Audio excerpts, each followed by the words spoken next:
ጭርጭር አበደ ወለት ክልቴና ህጫሙ ካብ ዘጥፍእ ሓያሎ ግዜ ቁፂሩ መንፈስና ፍቅሪ ሃዲሞ ከም ጥርሑ ገረወኛ ገረውሮ ኢሉ ንውሽጥና ሓሊፉ ፈላጢና ከሰንብድ ግዜ ወሰደን ክልቴና ብትዕቢት ተባዒትና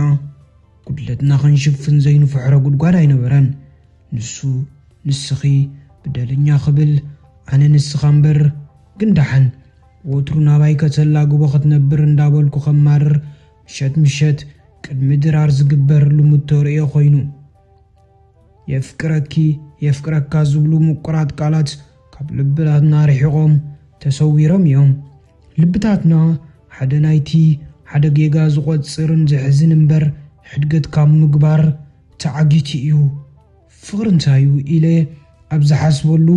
ተግባራትና ዘኪረ ርእሰይ ይዘረረን ንድሕሪትካ ኣይምለስ እወ ዝነበርናዮ ሕሉፍ ዘኪረ የስተንት ካብ መጠን ንላዕሊ ናፍቆ ጥዑም ሓሊፉ ጥዑም ከይተባህለ ዝበሃል ከም ዝናትና ምስ ገጠሞም ዶ ይኾኑ ህልው ኩነታትና ርኢኻ ኣይትገፍሓና ኣይትፀበና ዓቐና ወግሓታ ዝጀመረ ተዓነን ምባል ፀላም ለይቲ የርክበና ፍቅርና ርሕቕ ጌሹ ዘዓቕሙ ክጥምት ዝነበረና ሲኢና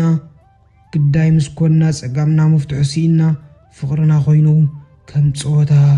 ጭርጭር ዓበደ ማማ ከተማ ብፅቡቕ ተጀሚሩ ብኣይነት ፃወት